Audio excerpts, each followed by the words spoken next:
अब आपको गुर्दे में और पित्ते में पथरी यानी किडनी स्टोन या गैल ब्लैडर स्टोन होने पर नहीं है घबराने की ज़रूरत। शहर हैदराबाद में सालों से इस इलाज के लिए खानदानी सिलसिले से चला आ रहा है भरोसेमंद नाम RS यूनानी फार्मेसी। आए नाज़रीन, अगली खबर हम आपको बताने जा रहे हैं। जैसा कि आप सभी जानते हैं कि कल जो है शहर हैदराबाद में जलसा हालात हाजरा पर मुनक़िद किया गया था, जहां पर पब्लिक से खिताब करते हुए बैरिस्टर असदुद्दीन अवैसी ने तनकीद का निशाना बनाया तेलंगाना बीजेपी सदर बंडी संजय को। उन्होंने कहा कि आप सबसे पहले अपने बेटे को संभालें, क्योंकि इससे पहले हमने एक न्यूज़ दिखाई थी कि उनका बेटा किस तरह से गुंडागर्दी करते हुए नजर आया, एक नौजवान को पीटते हुए नजर आया।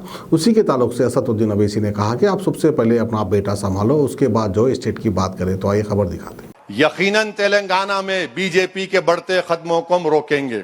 और ये बीजेपी के लोगों को हम बोलना चाह रहे हैं कि बात करें कि मंजलिस मत पुकारो। तुम्हारी औलाद को तुम तरबियत दो, जरा तुम्हारे बच्चों को सिखाओ किसी को थप्पड़ नहीं मारना। उन्होंने थप्पड़ मार रहे, इन्होंने आके हमारे को मंजलिस ऐसा करी, पाता बस्ती। अरे पाता बस्ती में आके देख क्या नहीं हो रहा यहाँ पर, क्या नहीं हो रहा यहाँ पर। नहीं वो ऐसा ये ऐसा कुछ नहीं है। अच्छा, ये सिकंदराबाद रेलवे स्टेशन को तो बना दिए।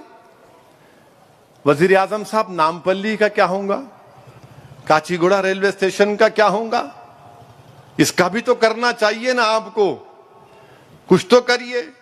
बेरोजगारी आसमानों को छू रही है, महंगाई आसमानों को छू रही है, मगर देश में क्या कर दी बीजेपी? छू लगा के छोड़ दी। लड़ो हिंदू मुस्लिम, लड़ो इसके नाम पे, कभी उसके नाम पे, कभी गाय के नाम पे, कभी लव जिहाद के नाम पे। मैं आज आपसे खुलकर हर चीज को बयान किया हूं।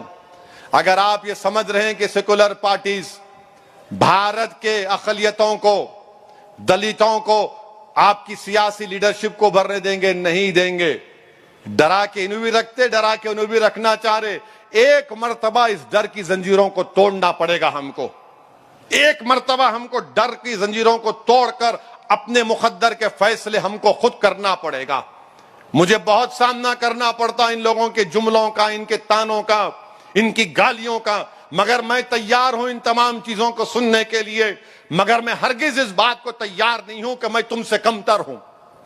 मैं तुम्हारे बराबर था और रहूंगा इंशाअल्लाह ताला। तुम मुझे हिकारत की नजर से नहीं देख सकते। मैं तुम्हारे दिए फेंके हुए टुकड़ों पर जिंदगी नहीं गुजारूंगा। मैं अब मेरा हक चाहता हूं। जिस तरह तुम इज्जत की जिंदगी गुजारते हो, मुझे भी इज्जत की जिंदगी गुजारने का मौका मिलना चाहिए। डरा कर जिंदगी नहीं गुजार सकते हम नौजवानों। आपको आगे बढ़ना है। ये मुस्तकबिल की लड़ाई जो मंजलिस आज लड़ रही है, आपके मुस्तकबिल को अच्छा रखने की लड़ाई है। मैं फिर से आप तमाम का शुक्रिया अदा करता हूं कि आप इस जलसे में शिरकत। अपने अपनों को खुशियां बांटिए, मोहम्मदिया मंदी हाउस पर चले आइए। मंदी खाइए और दोस्तों को खिलाइए। अरबी डिशेस का मजा तो मोहम्मदिया मंदी हाउस पर मिलता है, जहां पर फैमिली के लिए अलहदा इंतजाम, दोस्त अहबाब के लिए अलग एहतमाम किया गया है। पसंद आपकी, पेशकश हमारी। मोहम्मदिया मंदी house, near Mohammadia shawarma, Khadarbagh, नानल नगर, हैदराबाद।